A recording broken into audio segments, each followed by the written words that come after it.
Okay, welcome to Spanish Fork City Library Gardening Series. My name is Liz Binks. I hope you couldn't hear me. Oh, good, we've got guests. Awesome. Welcome. Hi. Hello. Hi. These are some familiar faces. I'm happy to see you guys and I can speak with someone. Hey. Okay. Teach us. I'm here for you. I've got my assistant Caitlin to answer questions. Any questions that you might post on Facebook Live, just go ahead and she'll read them to me and we'll do our best to answer them. I hope you guys can hear me okay. Can you guys hear me okay? Okay. Working. Masks are difficult. Okay. So today we're going to be addressing raised bed gardening, which I know you have interest in. So I was speaking with them today about it, and that's why I got them to come. And we're also going to talk about succession planting and interplanting in your raised beds if you like. And then we'll spend a few minutes on soil building, because what's the point of gardening if we don't have good soil? There's no point. Okay, so as far as raised bed gardening goes, I just have some common questions people have about raised bed gardening. The whys, the hows, the what to do. First off, you might ask yourself, or you might ask me, my soil's horrible. How can I amend my dirt to get good garden soil? Well, maybe you have really heavy clay soil. Maybe you have really salty soil or compacted soil. Raised bed gardening is for you because you will create your own elevated environment on top of your existing soil. You want to make sure you have at least 6 to 8 hours of sun. And hi, welcome. No, thank you. We're just talking about raised beds, so come on in. We're just talking about sun exposure. You want to make sure you have 6 to 8 hours of sunlight. And then the benefits of raised beds. And please pipe in with comments, questions, anything you have to say. I would love for this to be a discussion instead of just me rattling off my notes. I would love it. So if you have anything, well, I know that you guys, Bonnie and Matt, wanted to start raised beds this year. What drove you to that conclusion?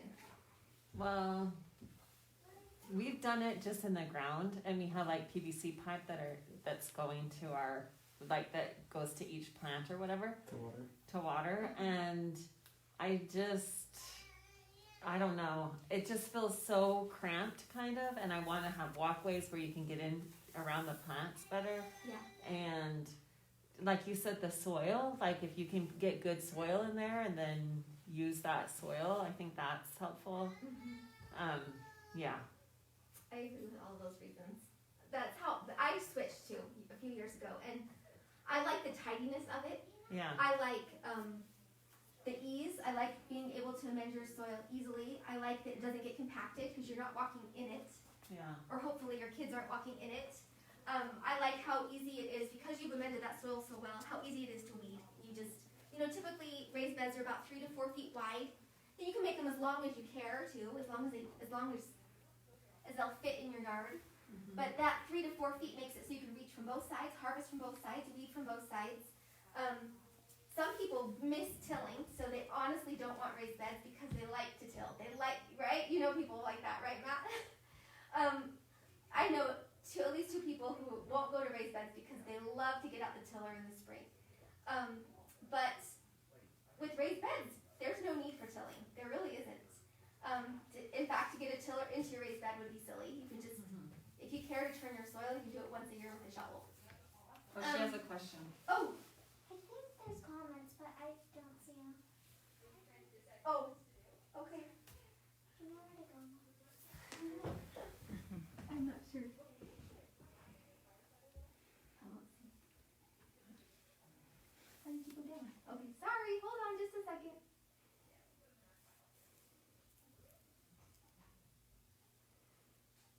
She just can't find the live. Okay, down. I'll see if I can help. Okay. Yeah, I'll let this I'm keep sorry. going. You're just fine.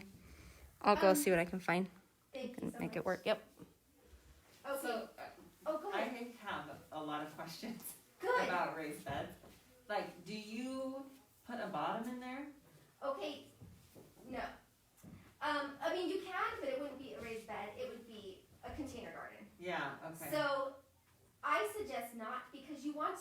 incorporate some of your native soil up into that bed slightly. Uh-huh.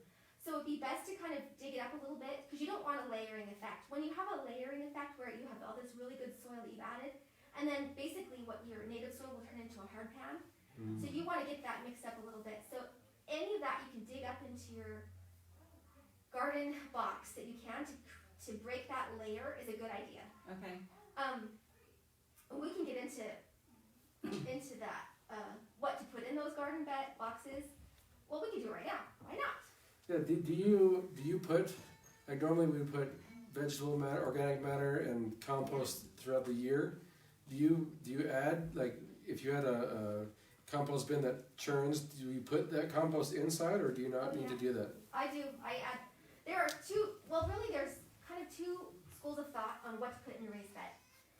One would be a soilless mixture, maybe a mix between perlite, vermiculite, and peat moss is a really common mixture, and it's considered soilless.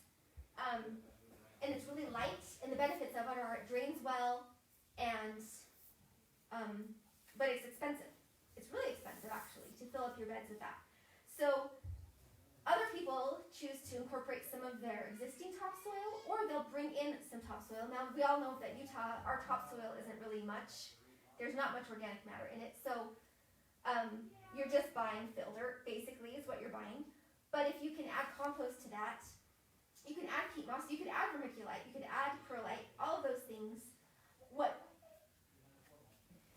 you want to create an environment that's conducive to microorganisms. You want worms in there, basically. You want to draw in every good thing that your garden had into that garden box. But then the benefit of it is you're not compacting it by walking on it. You're just going to be adding to it. You can add to it in the fall, just like you would with your garden. You can add to it in the spring. I think you could even add to it yearly, which is what I think you guys do, is adding some of your kitchen waste to it all year long. That's completely awesome. It's just making it so it's raised. One more benefit of a raised garden is that it warms up faster in the spring, so you can plant sooner. The only drawback I can think of with a raised bed is it is going to drain faster. The soil's higher, it's going to heat faster. Evapotranspiration will draw water out of it faster. So you might find yourself watering it a little bit more often, or a little bit deeper than you might with your traditional garden. But if you can keep incorporating that organic matter into it, that helps retain the moisture. One of the drawbacks of that soilless mixture is that it can kind of lose nutrient value over time. So that's why adding compost to that is important. But let me tell you what I do though. So this is my system for my raised beds, and I really like it. I started it 3 years ago with my new raised beds. I incorporate kind of a concept. It's kind of a hybrid concept between using your native soil with compost and something called Horticulture, which I think is German, which means hill culture. And you can frame it or not, but traditionally Horticulture is not framed. It's actually a mound. It's a hill. And you ideally would take logs. The older the better. I don't have logs lying around, but some people do. You get big logs in the base, and then you put sticks, and then you put leaves, and then you put straw, and then you put grass clippings, and then you put compost and manure and every good thing, and then you put a layer of soil over the top. And you've created this hill mound that'll sit and decompose, and those logs in the base are supposed to act like sponges as the older they get, so that your water needs aren't as great, because you have this reservoir way down deep. And so they'll sit there and decompose for years and years, and of course you're adding to the top just like you would with any garden. And so my hybrid version is I build a raised bed, and I do it, I like them framed, but a raised bed does not have to be framed. It can literally be a framed or a raised mound of soil. Mine are framed with pine for economy's sake, and I just bring in all my tree trimmings. I have some fruit trees, and I use that as the base. I bring in my fruit tree trimmings, any other trimmings I've gathered up through the year, and put that down in the base of the raised bed. Then I add anything else I've got. Old leaves, grass clippings. I have a chicken coop, so I'll add in their bedding, their pine shavings. And then I finish it off with a compost topsoil mix that I buy locally. And then I usually find that I want to add some peat moss just to add a little bit of moisture retention. And this is what I've come up with. I brought a sample. So if you guys want to look at it, I don't know if you really care, but if you do want to look at it, I'll hand it to you guys. I just dug that out of one of my beds today, and it's really rich and dark and full of organic matter, and it wasn't hard to dig because I just sunk my spade in and put it right in there. There was no effort put into that. One more benefit of using native soil is to give it some, well, you'll get mineral content from it, so vitamins from it, but also it's a little heavier, so some of the soilless mixtures are really light. So plant support's a little bit more difficult with that soilless mixture.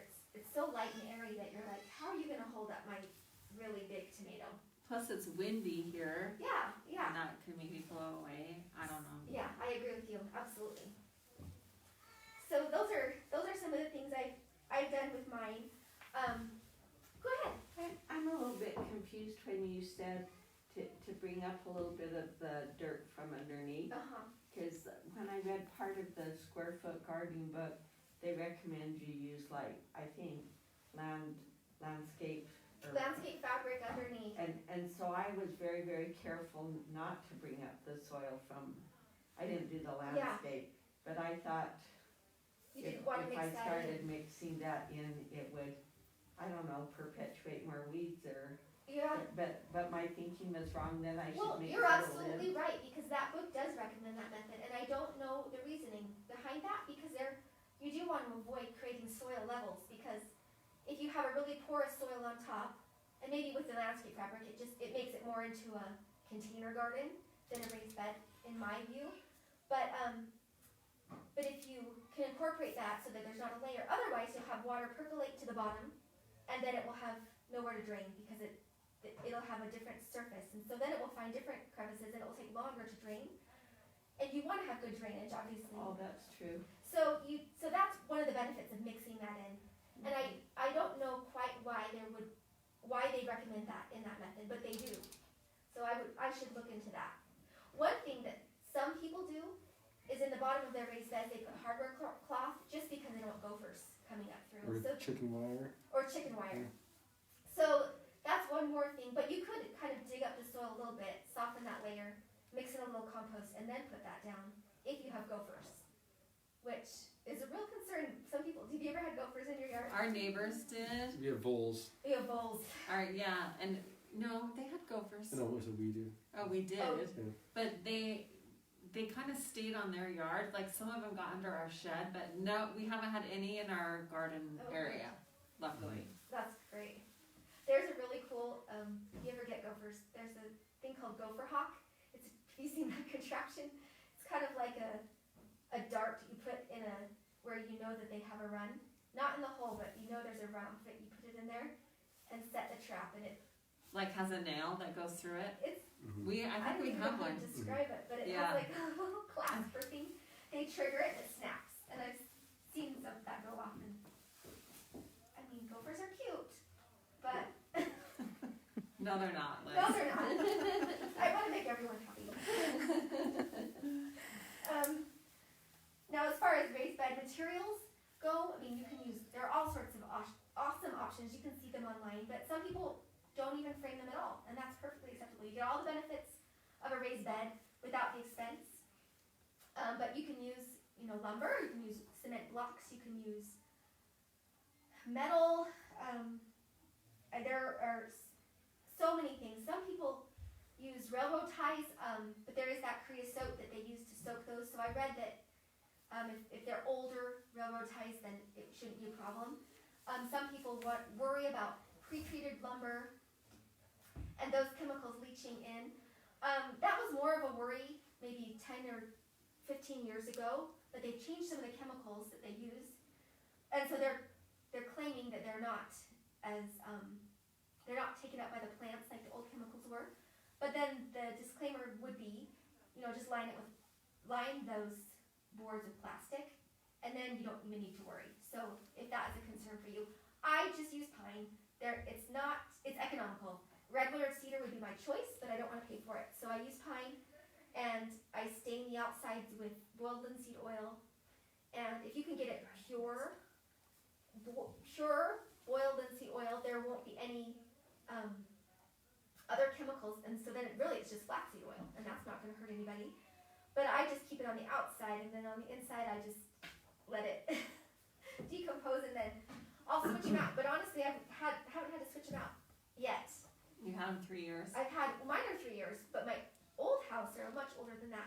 They're probably almost 10, and they look good. And I think it might be because we live in such an arid climate, and also maybe because those are on a drip system, which helps, which is the best way to irrigate your raised beds is the drip system. So, what about the corners? Like, I've read about like these metal corners, and they are more expensive. Like, are they supposed to keep the wooden boards straight? Do you think they're good to use, or is it fine just to use like a 4x4 in the corner, or what do you? I do it simply and use the 4x4 in the corner, and then screw the planks to that 4x4 instead of to each other, and that keeps them from warping.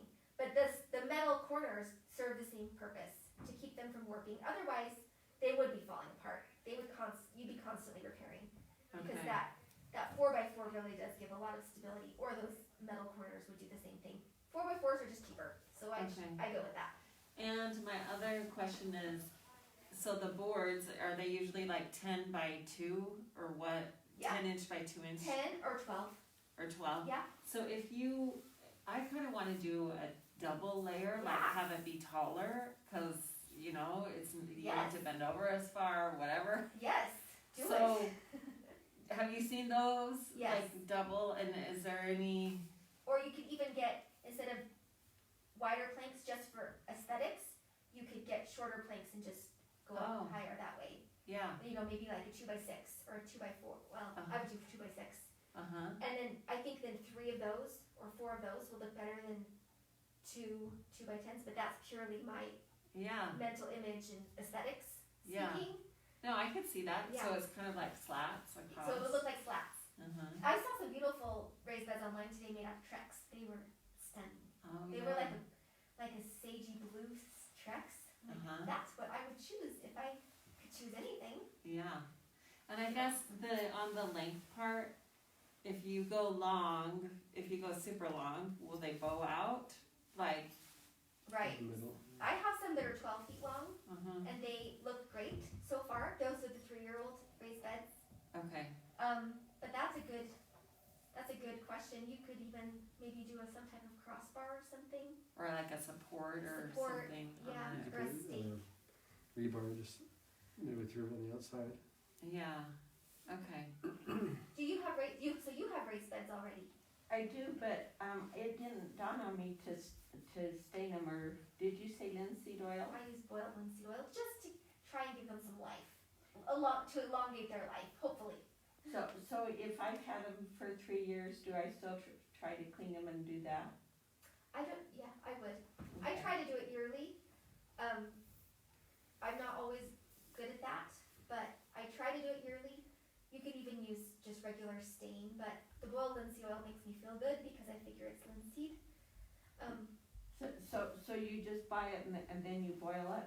It comes pre-boiled. Oh, okay. Yeah, it's just called boiled linseed oil. Oh, okay. And I just apply it with a brush, and you gotta remember that it is flammable, so you want to make sure you dispose of the rags properly and all of that. But because most of the things you can buy locally have some additives so that it will dry faster. So that's something to think about if you're concerned about those additives leaching into your soil. In which case, you can find pure boiled linseed oil, but it's more difficult to find. You might have to order that on Amazon or something. And then I don't know if it compares in cost, how it compares, but that would be like the safest, purest option I can think of to stain them and keep them, so that the pine will last longer. And then thank you. And how do you do? I couldn't figure out, because I had tried before I did the raised beds. I've got the stuff for what you do, like where the hole is the hole, the holy, The hardwood cloth or something? no, the hoses. Oh, the drip, like drip line? But, Yeah. but I didn't know how to do it with the raised beds. So, you have to kind of elbow it in, just buy some connectors, is that what you're talking about? How to get into the raised bed? Like, what I did was dug a hole underneath, and then up, and then, so there's an elbow there, and then an elbow here, a 90-degree elbow, and then they're really easy to connect, it's just pushing it together, and then it will then you can just tee off and go however you want. The easiest drip line I think there is to buy is just the kind that has the inline emitters every 12 inches, and then you don't have to deal with the little 1/4 inch stuff running it to each plant.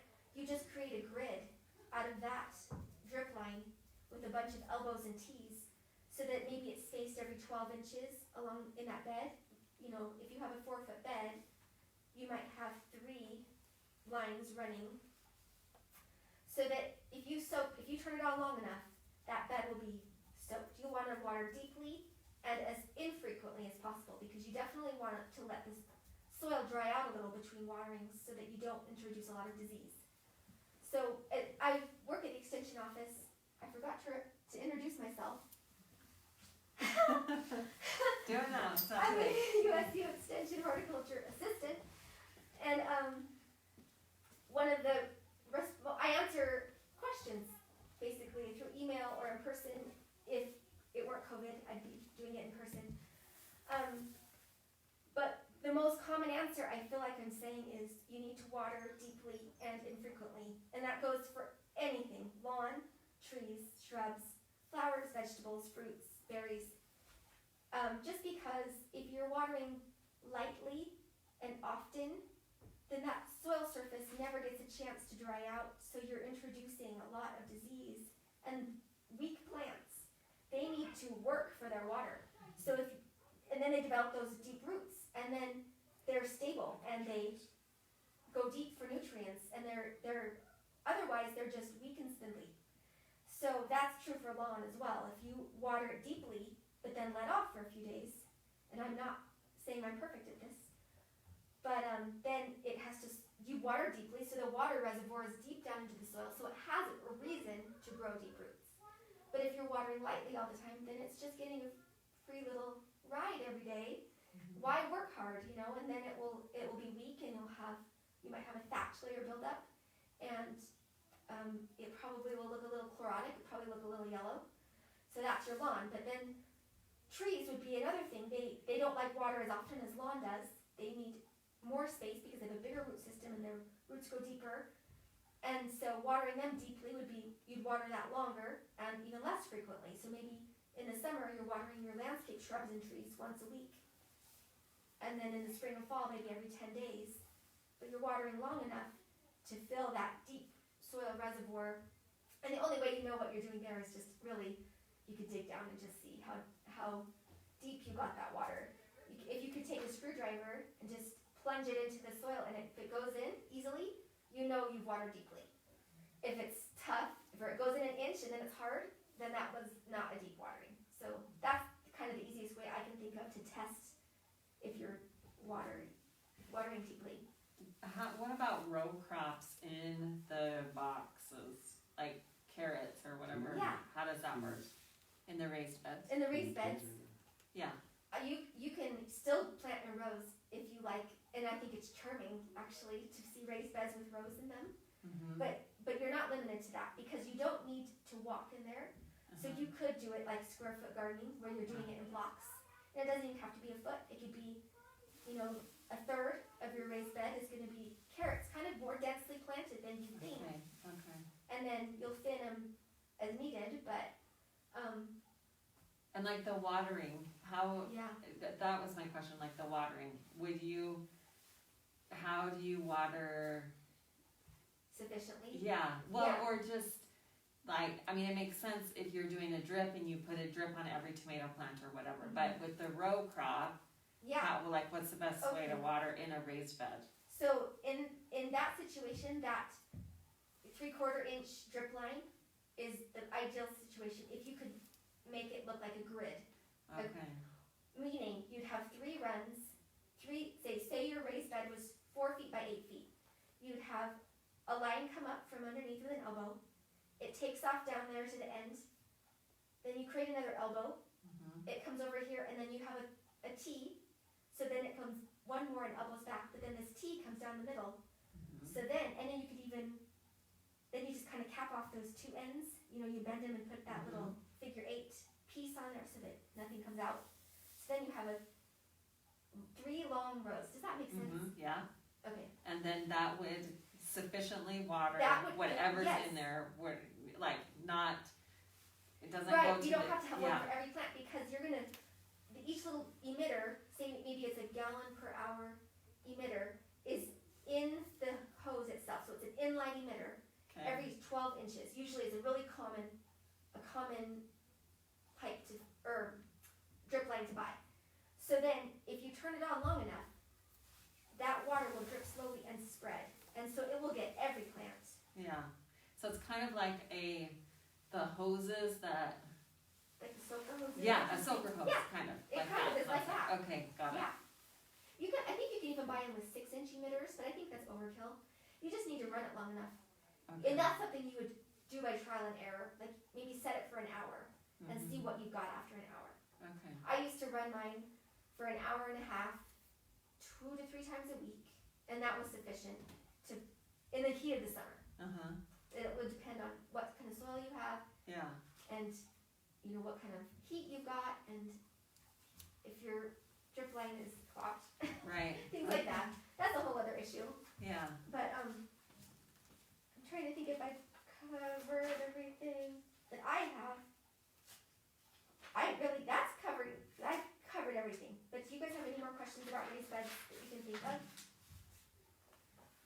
When, at least my neighbor told me, I have a little 120-year-old house, and, she said that they had a gardener, and they said, don't bother us, just do whatever. And she said, so the ground was never amended, it was just fertilized, cause that's easier. Oh, yeah. And so, when I moved in, and the morning glory is all through the lawn also, Yeah. but the year that I did the soaker hoses, I couldn't pull them back up because the morning glory This is was the morning so, glory. and I had fervently just pulled and pulled and pulled and pulled. An extension person told me, keep at it and you'll eventually wear them out, but I thought, how many lives do I need to live before? It's vicious, and it is really a matter of control rather than eradication, because those roots go, and it's morning glory, or also called field bindweed, and those roots go 6 feet deep. It's amazing. And then you think, well, if I till it or if I do this, then you've just broken up little pieces of the roots, which then can send up their own little leaves. So it feels like a losing battle. But there are some things you can do. So if it's in your lawn, you can use a broadleaf weed killer, and such as 2,4-D or quinclorac is another one that's really effective. You'll want to get it, so you'll get the most bang for your buck if you apply it in the fall, because at that time the morning glory is going to die back, and so it knows it's going to because the temperatures are cooling off, and so it's pulling all of its nutrients down into its roots. So if you spray it in the fall, it also will take that herbicide down into its roots with it. Then the next year it'll still come up, but it won't be as bad, and then the next year the same. So you'll slowly be controlling it, but yeah, you'll never eradicate it. So that's if it's in your lawn. What if it's in your beds where you have all other sorts of broadleaf things that you could kill by putting on broadleaf weed killer? That's concern. So in that case, you just have to be careful. Like, for instance, Temple Square Gardening, the book, suggests, and this is what they do, they take a milk jug, they cut off the bottom of the milk jug, and they take all the bindweed they can in morning glory, put it up into that milk jug, set it there, take the lid off, and then just spray it from the top. Leave that milk jug, so then it works as a heat trap as well.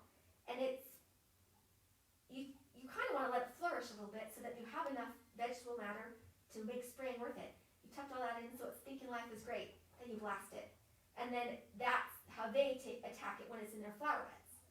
And then you have to leave it maybe for a few days. That's not attractive to leave a milk jug in your bed, but you do what you can. And then you take that off and just let it die off naturally. But other than using herbicides and hand pulling, and the hand pulling only just is a temporary fix. That's all we've got. Those are the best suggestions we have. It's really frustrating. It really is. And then my other question, and I learned a lesson, but I'm scared of it now.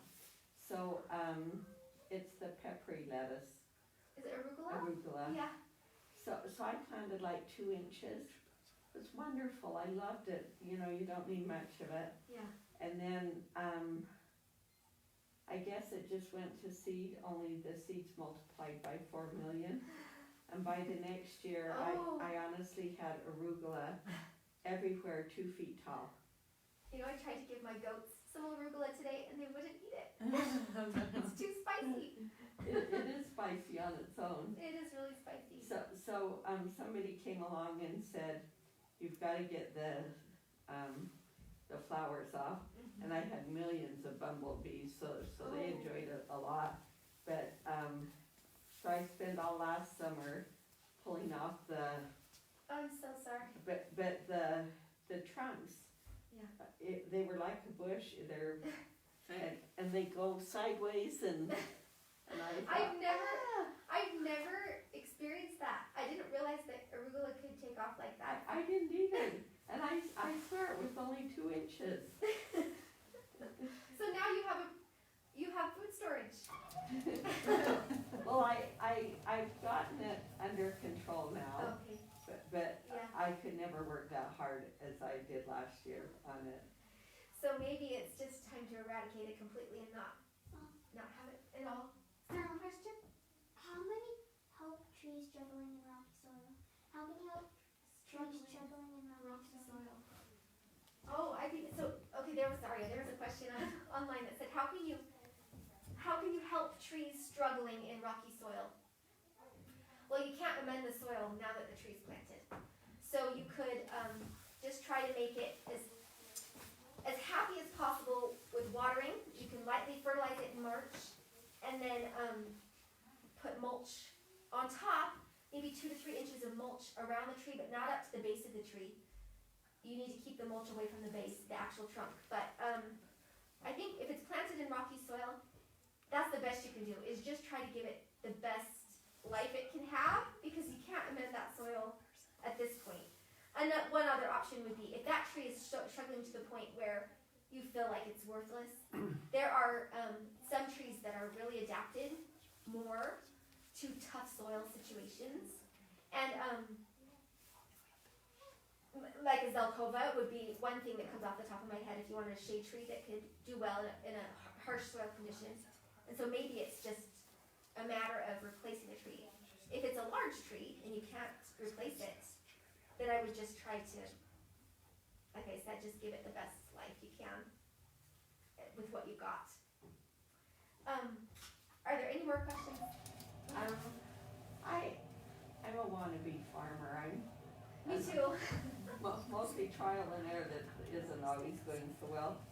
So 2 peach trees, I didn't think when I was throwing all the rotten peaches into my garden that something would grow. So I actually had 3, but my neighbor came along and chopped off one because he says he probably wanted me to get rid of all of them, but I'm from Wyoming, so if anything grows, I leave it alone. So they were loaded, and he explained to me, like, you can't let them grow like this. So I did do that, but I didn't know with new trees that you had to take most of the fruit off because they're too heavy. Yeah. So the one poor tree that's bloomed before it was planted, it split in like 3, and it looks like a weeping willow. And they're kind of still alive, but I don't know if So they're, one thing about the tree that's blooming where it planted, you may not quite get the tree you wish you had, because a lot of our commercial peach trees are grafted onto a really good rootstock before you buy them commercially. So I'm not quite sure that the trees were keeping, actually. because if it's a volunteer, have you been able to sample any fruit from it? Have you Yeah, I thought it was delicious. Okay, oh, good, good. But I was just so thrilled with it for blooming where it was planted. Yeah, absolutely. You may need to, if you feel like it's just reaching out, it's probably just a matter of corrective pruning, and it will feel brutal. But you need to make it do what you want. But it's actually broken in three. Like, it looks like lightning hit it, but I Wow. think it just was too heavy. It's too heavy. Yeah, so if you could lighten the ends of those branches just so that it doesn't, I mean, thinning definitely helps, but also you could do thinning through pruning just to make it so that it's not so heavy on far out, so that physically you feel like it can support itself. You know, horizontal growth isn't as strong as a 45-degree angle, so if you could promote it to kind of head up this way rather than horizontal, so anything that's growing out this way. In fact, I think next month we're going to do a pruning, kind of a pruning basics class. But if you could just find the bud that's facing the direction you want it to grow, and trim it right after that bud, you can control how it grows and where it grows, and it's pretty awesome how much control you have. So just lighten those ends, thin heavily, but also prune heavily. Peaches and nectarines, you can reduce their last year's growth, by 50% or more every year, and it will still take off. You'll still have plenty of fruit.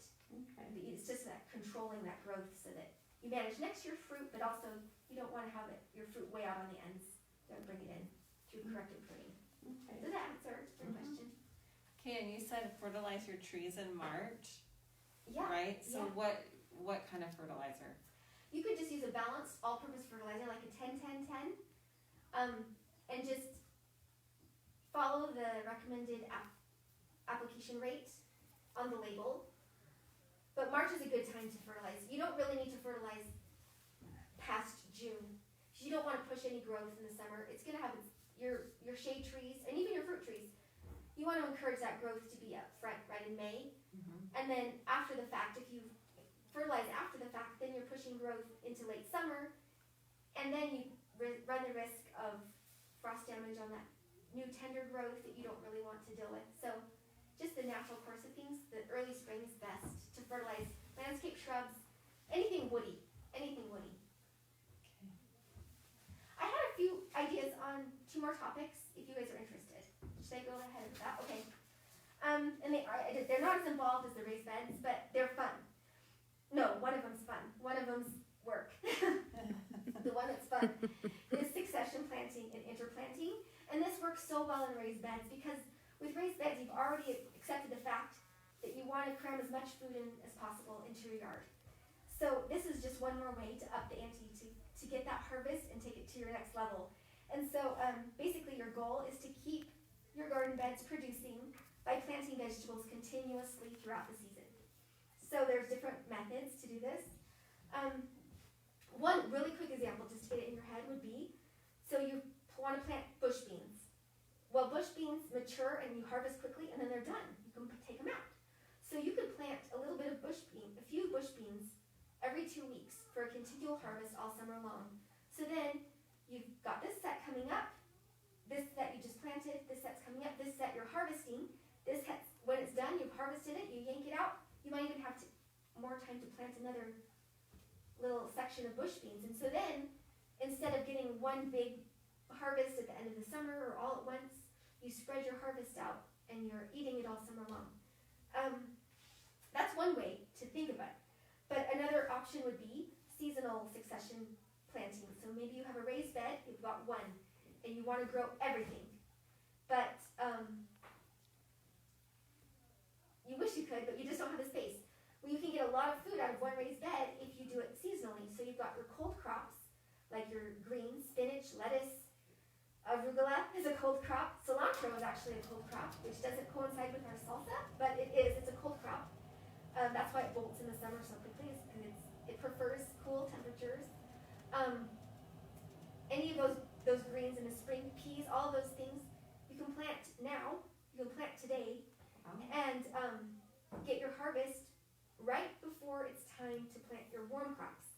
So you've harvested those things, you yank them out, maybe add some more fertilizer or compost to refresh your soil, and then you're going to plant your warm crops. So you have time in that one space to plant your cool season greens for spring. Then you have some maybe summer squash, bush beans, other things that mature, that need the heat to mature, but then they mature quickly. And then you're back to your cold season and you plant them again in August or late September, and you've got 3 harvests out of that one area. So the crops that do best with succession planting are most greens, root vegetables, and those are for cool season. Like carrots would be one, beets would be another. And then for summer gardens, you need your green beans, your squash, zucchini, cucumbers, and corn are all things that have a shorter harvest period. So you can squeeze it all in. Because we don't have the longest growing season here. We pretty much have through May 15th through maybe October 1st if you're, lucky. So those are just some ideas. So Yeah. excuse me, how do you water your things that you're planting now then when the water isn't Right. done until April? You gotta use culinary water for that. Okay. Yeah, you have to drive out the culinary water Okay. for the cool season crops. Because Spanish fork, pretty much you have it through mid-April through October sometime, right? Mm-hmm. Yeah, so you'll just have to use culinary and just grab a hose Okay. for that. So, but sometimes, like things like peas, I'll plant mine in now or whatever, Yeah. and a lot of times I don't even have to water That's them. so true. You don't have, Oh, maybe like- that initial okay. watering, Yeah, yeah, you When get you enough first rain plant throughout them. the spring to take care of it. that they'll just, but yeah, and they're usually good until the water turns on and then you can use the water. So at least I I've agree. had success with like peas, you don't have to, You don't have to water it. yeah, as I much. haven't had to, yeah. One thing that I use with peas that I think is perfect is I put in peas, and then when the peas are done, then I put in green beans. Not necessarily even bush beans, but sometimes pole beans. And I get 2 crops out of that one space, and I feel like that's awesome. Yeah, well, So that's one way that I do succession planting.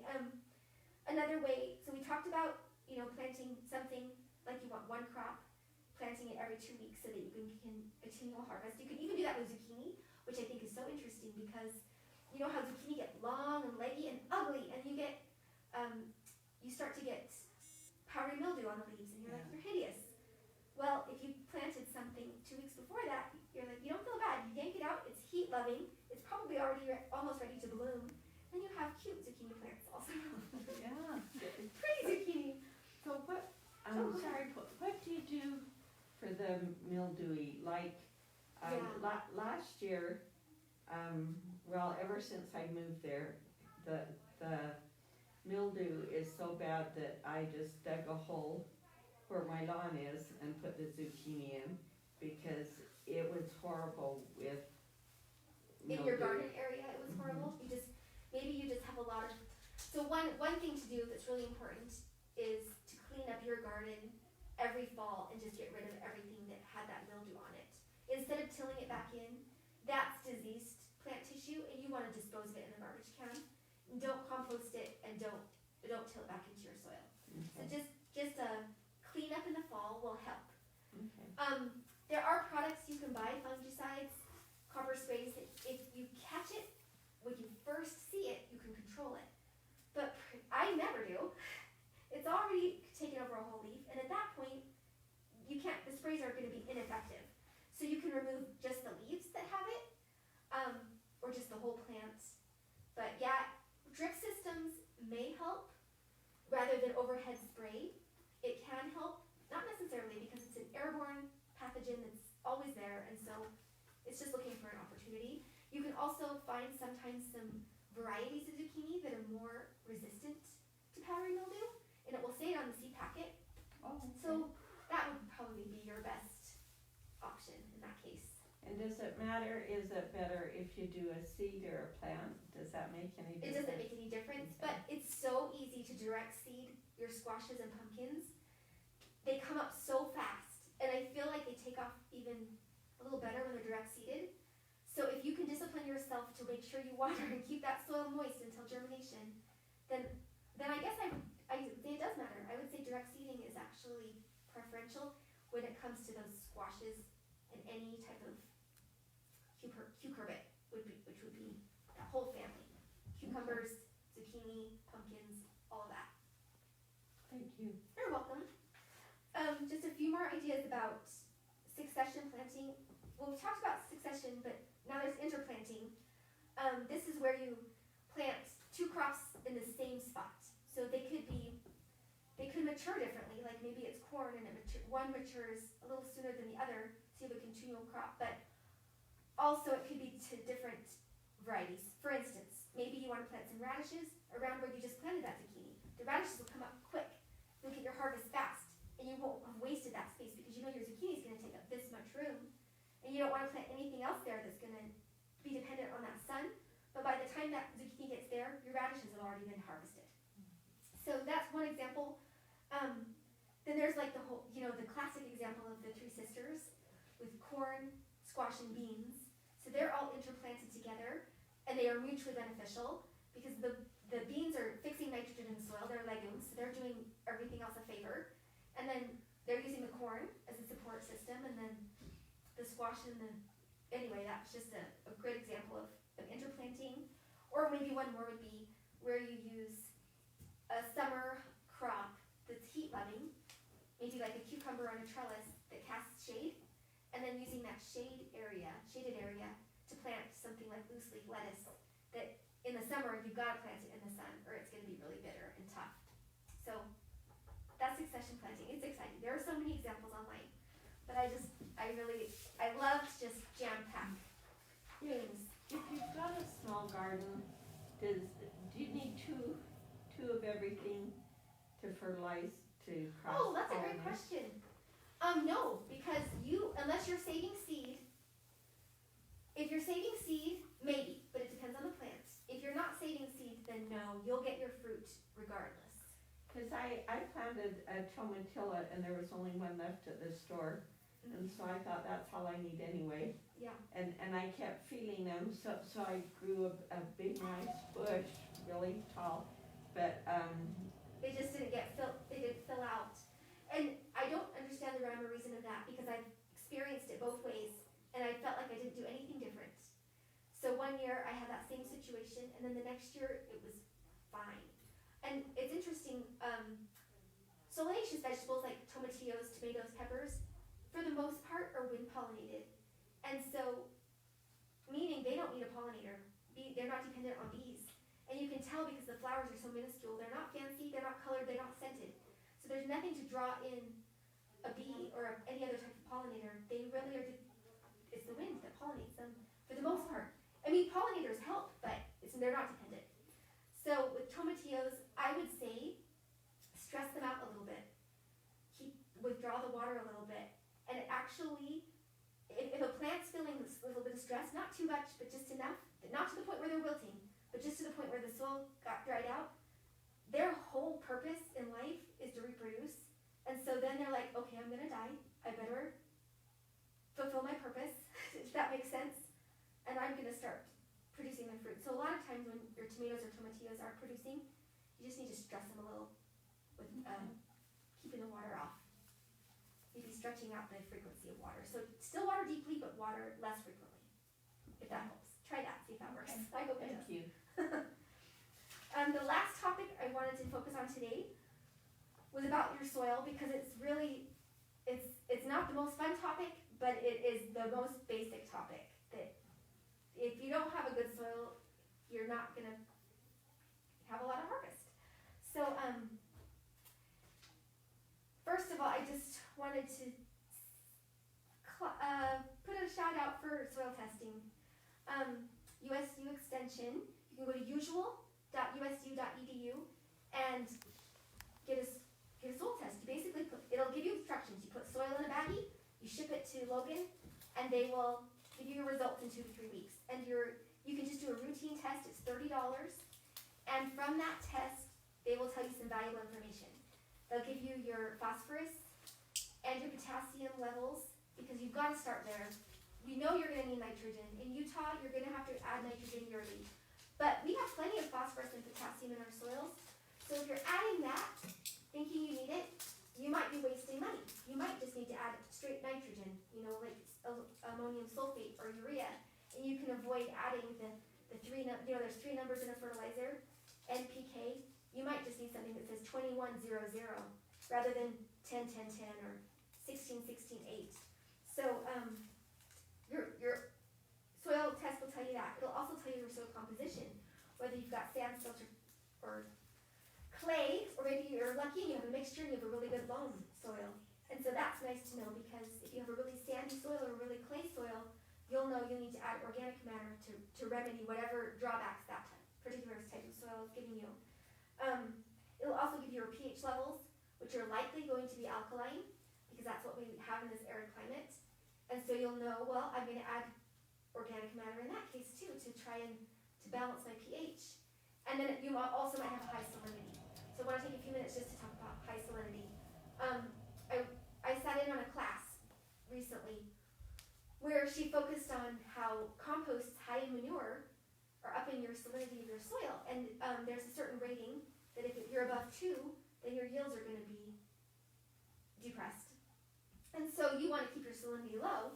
So by adding plant-based organic matter or plant-based compost, you most likely won't be adding to that salinity. But if you're adding high nitrogen manures, that's going to up, like dairy manure, unfortunately, is really high in salts. So if you have a salinity issue, maybe that's been your problem all along and you didn't know. You're like, I'm doing everything right. You have been. You just didn't know you had the high salinity. In which case, you'll spend some time leaching the salinity out of your soil. There's USU has some explanations online how to do that. But just that leaching with water, a lot of water just to draw it down will help you out, will help your soil out. So that's why, one of the reasons why soil testing is so important. And basically I just covered all the compost issue with the salinity, but what's interesting to me is that adding organic matter, such as grass clippings, old leaves, avoid walnuts, but old leaves, straw, bark mulch, pine shavings, well-composted manure not in excess. All of those things build the structure of your soil, help it drain better, but it also at the same time helps it retain moisture. It creates air pockets so that the roots aren't drowned, but it also retains moisture so the roots have it available when needed. Peat moss is one of my favorites. It's expensive and not sustainable, but I still really like it. Coconut coir is another option that I wish we could buy in bulk somewhere, because it's an awesome organic matter. All of those things really will fix a heavy clay soil. They'll fix a heavy sand soil. They'll fix a high pH. And then as they break down, they will add to your nutrient levels, so you don't need as much fertilizer. And keep in mind, though, if you're going to add a lot of that stuff, sometimes you need to sprinkle on nitrogen, because the microorganisms get so excited to decompose all that organic matter you just gave them that they're going to use any available nitrogen to get the process going. So for a few months, you might have a nitrogen-poor soil until it starts to re-release that nitrogen. So in the meantime, if you can sprinkle just ammonium sulfate or urea on that soil, mix it in a little, you'll just be boosting up the productivity of those microorganisms and helping them work that stuff better into your soil. And if you've got worms, you're doing good. If you see earthworms, you know you're doing something right. Okay, so I have a question. So in our little garden area that we have right now, we've done the natural composting, just throwing stuff on there all year, and we till it every year, and it seems decent. Yeah. So, but now that we're gonna put those grow boxes in, would you kind of like Oh yeah. shovel it off I totally would. and then do your, build your boxes and then put that stuff Yes. in the boxes? Yes, because it took years to make. Okay, Soil building takes years. yeah, okay. And just adding 1 inch of compost or organic matter a year is necessary to replace what was lost the previous year. So you might have something great going and think you can take a break. You can't. Yeah. You've got to add at least 1 inch a year to maintain, and add 2 to 3 inches to build. Okay. So I'm glad you brought that up, because that's an Okay. important point. And then once we get the boxes, then you can add the organic material just as you go, or is it like during the growing season? I think if you're adding them like from, you know, you have extra salad or whatever Yeah. from your dinner and you want to add that in all year long, I don't think that's a problem. I think if you add a bunch at one time so that you're kind of mounding it around the base of your plants may not know what to do with that. Yeah. It might kind of create some opportunity for disease. But in small increments, I think it's fine. Would it be better just to have like a corner, like this is our compost corner, and just kind of load the stuff there and then And mix it in and, I don't, if it's small amounts, it wouldn't matter. If it's large amounts, yes. okay, One thing to consider is in the fall, when you've cleaned out your beds, consider taking your leaves, as long as they're not walnut, and putting them right on top of your raised beds and digging them in. So then you're composting over the winter, yeah, and it's working for you. One thing that I haven't tried, but I want to, is using cover crops in my raised beds over the winter. And there are a lot of options, like hairy vetch and different legumes and different grasses that I don't really know, but online you can research them, that you can plant in late, or, you know, mid-fall.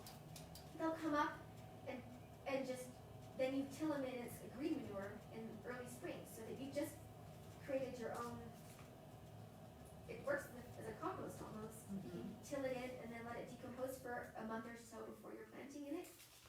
Then I think that's a really economical way, rather than bringing in truckloads of stuff, which is what I've done in the past. yeah, yeah. Instead, Okay. you're just bringing in seeds and letting them work for you. Mhm. So, anyway, I'm so glad you guys came. It's so nice to have people to talk to. Faces and bodies. We Thank you learned for so coming. much. Oh, I appreciate this so much. Yeah, It's fun. super helpful. Caitlin, do we have any more questions? No? Okay, you did a great job. Good job. What was the site that you recommend again for the getting your soil tested? It's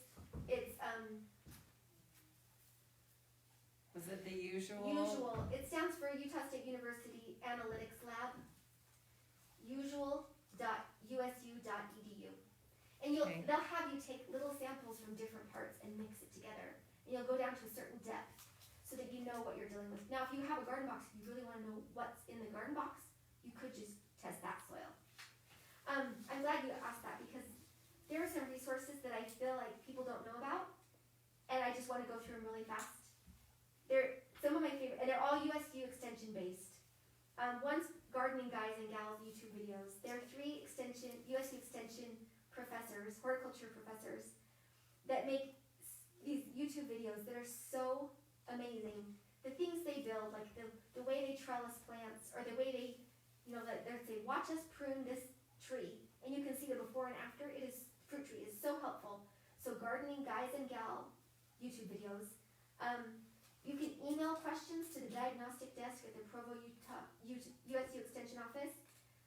Those will come to me or my coworker, and that email is gardenhelp@usu.edu, and that's help, HELP. Sometimes people think we say health, but it's gardenhelp@usu.edu. There are online beginning gardening courses that you can access through USU Extension. They're about $20 to $25, and they just cover different topics. If you really want to, there's Master Gardener courses that are excellent. They run for 2-3 months, once a year. It's a university level course that's just a really great resource. You'll learn a lot. One thing that if you have fruit trees especially, I suggest you subscribe to our advisories, our IPM fruit tree pest advisories, and you can find that link at pestadvisories.usu.edu, and you'll get weekly emails throughout the growing season just reminding you, they'll be on the lookout for this pest on your peach tree, or this apple. Start spraying for codling moth, and these are some options. And if you want to go organic, here are some organic options. And then one more is extension.usu.edu/garden, and then you'll just get into this rabbit hole of any crop you want to look at and details you want to grow.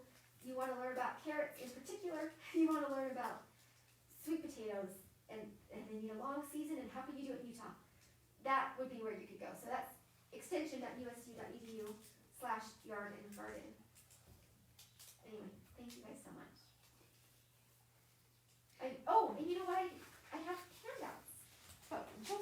the last of that extension.usu.edu .edu/yard and garden. This is something that USU put out. It's a succession planting guide. Just some ideas. Thank you. Oh, nice. Some things that you could interplant and succession plant. Thank you. Awesome. And do you wanna just tell them when you're gonna come to your class again? Yeah. So I'll be back. Is it April 21st. 21st? Yeah. Mm-hmm. Same time.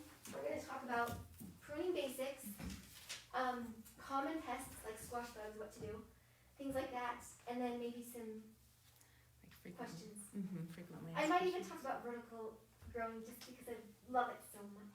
Vertical planting? Vertical planting. I Awesome. might tuck it in. That's a great idea. I love that. I Okay. don't have any assistance. I have one tree, maybe it was you, I ended up sending a picture to a peach tree that could have been well over 100 years old, so it probably just was ready to die.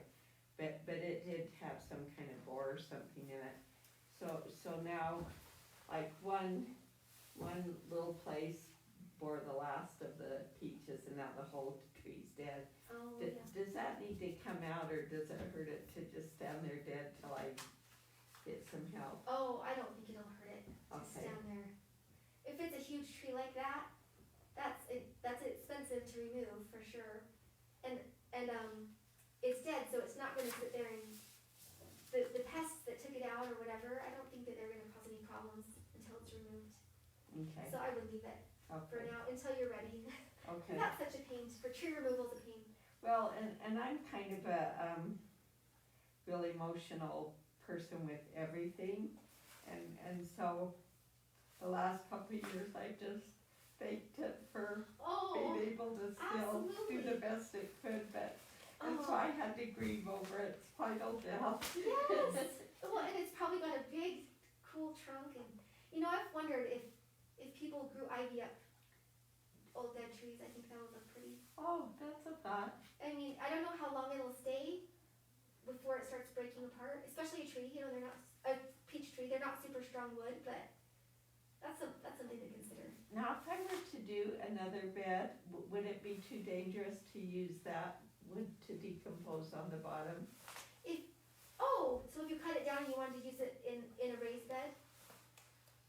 No, I don't think it would be, because if it's a borer, the borers are long gone, they're not getting any benefit from that tree anymore because there's not any living tissue. Okay. So if it was a cytospora, like some type of fungus, maybe. And most peach trees are gonna have that, but your soil's gonna have it anyway, so maybe we should ask my more smart coworker. We'll ask her. Her name's Meredith Seaver, and if you email her particularly, you ask her that question. And if it comes to me, I'll direct it to Meredith, and she'll be able to tell you. So who? So just go to send that to the garden help email, Okay, and we'll have Meredith answer that question, because okay. maybe we'll have you send some pictures of where the borers or whatever the damage was. 'Cause if it's a fungal thing, I would hate for that to cause a soil issue later on in your beds. Good question. It's away from the fungus part. It's not by the garden, so. For now, it's fine, but if you use the logs that maybe has. Oh, some I fungus, see what yeah, you're saying. Okay, that might show up in your soil, but I'm not sure. okay. But we can ask her. We'll ask Meredith. Well, thank you. You're Thanks for wonderful. coming. I'm so glad that you. Thank found you. bodies.